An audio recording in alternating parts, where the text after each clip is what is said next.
Single సినిమాతో single స్టార్గా మిగిలిపోతున్న Rajahmundry MP Margani Bharat Ram వచ్చే ఎన్నికల్లో గెలవలేనన్న ఆలోచనతో తమ నాయకుడు టీడీపీ రాష్ట్ర కార్యనిర్వాహక కార్యదర్శి ఆదిరెడ్డి శ్రీనివాస్ ఆయన కుటుంబంపై అవాకులు చెవాకులు వాగిస్తున్నారని ఆ పార్టీ నాయకులు మండిపడ్డారు. ది రాజమండ్రి ప్రెస్ క్లబ్లో బుధవారం జరిగిన మీడియా సమావేశంలో టీడీపీ నగర ఎస్సీ సెల్ అధ్యక్షులు చాపల చిన్నరాజు, లీగల్ సెల్ రాష్ట్ర ఉపాధ్యక్షులు రాజపల్లి ప్రసాద్, లీగల్ సెల్ నగర అధ్యక్షులు నామ సత్యనారాయణ మాట్లాడారు.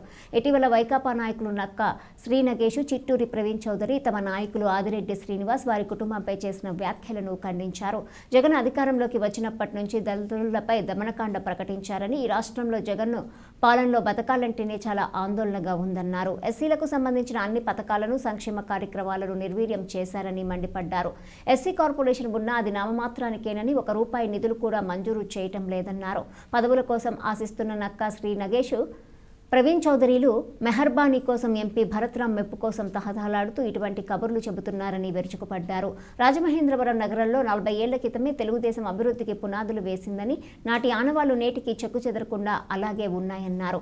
ఇతర నాయకులు మామిడి శ్రీనివాసు, బత్తిన రవికుమారు, దండపాటి రాజు, ఉడమల నాగేశ్వరరావు, రాచర్ల వెంకట్రమణ, పోసుపో శేఖరు, మట్టాడి శరత్ కుమార్, బొమ్మాలి శ్రీనివాసరావు పాల్గొన్నారు.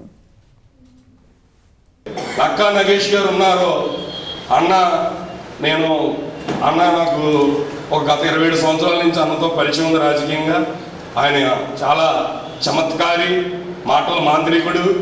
గత 27 సంవత్సరాల నుంచి అన్నగారు అన్నీ చూశాను. ఏదేమైనా అన్నగారు చాలా బాధపడిపోతున్నారు. రాజమండ్రిలో ఆదిరెడ్డి వాసు గారికి, భవానీ గారికి, అప్పారావు గారి ఫ్యామిలీకి మాట్లాడకపోతే గడవలేని రాజమండ్రి వైఎస్ఆర్సీపీ నాయకులు ఎప్పుడూ ఆదిరెడ్డి ఫ్యామిలీ మీదే పడి అవాకులు చవాకులు పేలే పరిస్థితి ఉంది.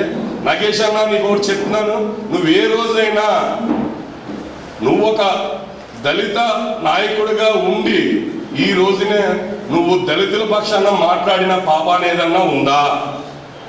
ఇదే అధికార పార్టీలో ఉండి ఇదే ఎంపీ దగ్గర ఉంటూ ఈరోజు ఎంపీ మెహర్బానీ కోసం, భరత్రాం మెహర్బానీ కోసం నువ్వు వెళ్ళి మాట్లాడే విధానం ఒకసారి నువ్వు ఆలోచించుకో, ఆత్మ పరిశీలన చేసుకో. ఎందుకంటావా, నువ్వు ఎంపీలకి లాస్ట్ టైం అరుణ్ కుమార్ గారు ఆయన దగ్గర నువ్వు ఎంపీగా ఉన్నావు.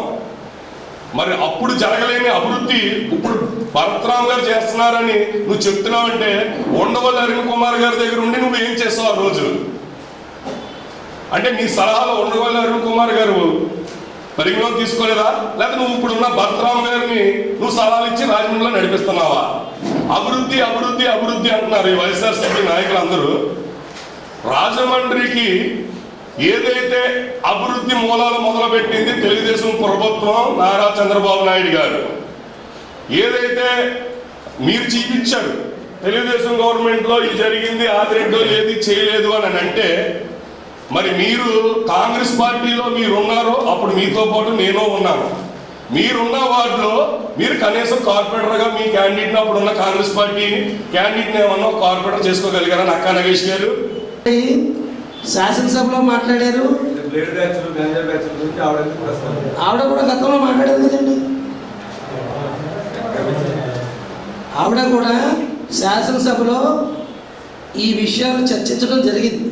స్వయంగా తన భర్త మీద వచ్చిన ఆరోపణలు ఆవిడ అది ఆరోపించడం ఆవిడ ఖండిస్తే బాగుంటుంది. ఆయన వచ్చిన మీద ఆరోపణలు ఆయన ఖండిస్తున్నారు కదా, ఇంక మళ్ళీ ఆవిడ ఎందుకు డబల్ గాను? ఇప్పుడు నా మీద ఏదైనా వస్తే నేను ఖండిస్తాను, మళ్ళీ నా భార్య ఎందుకు ఖండించడం? ఒకరు సరిపోవా?